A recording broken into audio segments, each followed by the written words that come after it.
Hello everyone, welcome back to my channel. My name is Maria. Today's video is going to be about investing in people's potential and allowing yourself to understand and realize that a potential that never seems to come to completion or manifest into a connection is something that is also telling you that it's probably time to set your boundaries and walk away.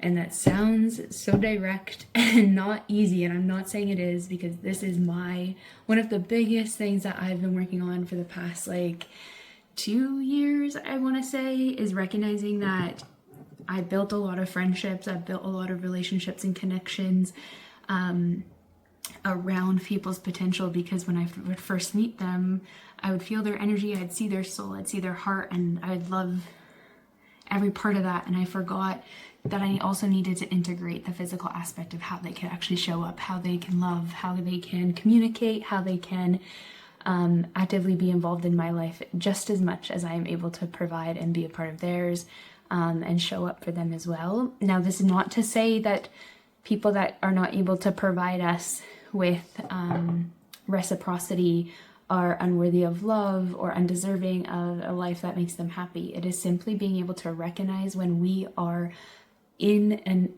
unbalanced situation, so that we as individuals can create a sense of self-trust within ourselves that acts upon where we want to be and the relationships that we want to have. And unfortunately, it just doesn't always work out that we can keep those relationships that are banking on us or expecting us to overgive, and build relationships that are built on reciprocity at the same time, because those things just aren't congruent. I also just posted a video yesterday about the energetics around money and how that can be connected to our innate sense of value, and this also is too.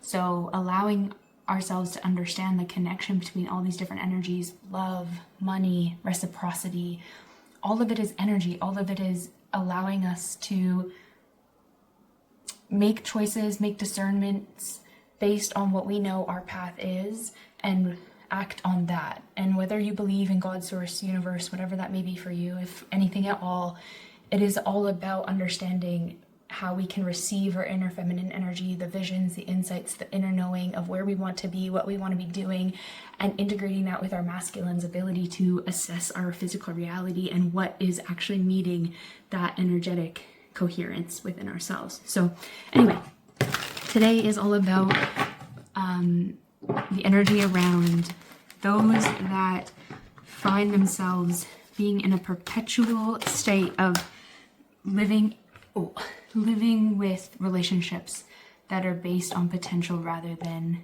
integrating into reality. And the first card out is the Lovers. So this might be showing up a lot in romantic relationships. I know that's one of my biggest triggers for this wound, for sure. Two of Pentacles, bringing balance to that. Okay, let's see though. What other energetics do we have here going on here?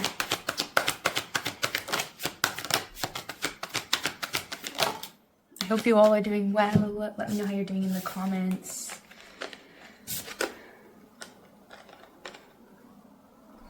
Okay, this is really neat. So we have the Nine of Cups, Four of Pentacles, and the Moon.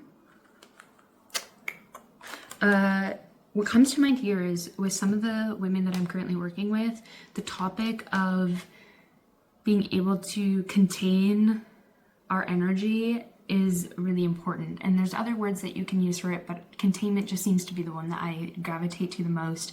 And this is not from a place of not giving. We want to make sure that energy is moving. We want to make sure that we are investing our energy, but into the places that can reciprocate and into the places that we know can meet us where we're at. So using discernment and giving. And right now, something that I'm at least going through right now is I'm in that transition phase where I'm still rebuilding relationships or wanting connections that are able to be that in that reciprocity, right? In that balanced state.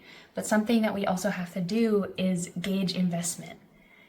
Are we discerning when we're overgiving? Are we allowing ourselves to actually be honest with what our energy is going towards? And are we able to then pull our energy back, even though it might feel uncomfortable, or like we might tell ourselves we're not doing enough, or that this situation doesn't warrant us to pull away or to contain our energy?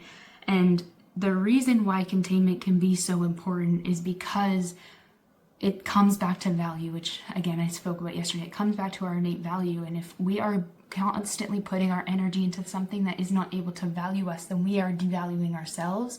We are devaluing our relationship to divine source. We're devaluing our relationship to our future selves, our higher self. Like, we're, every aspect of our life, we are continuously devaluing how we as a being can show up in our life.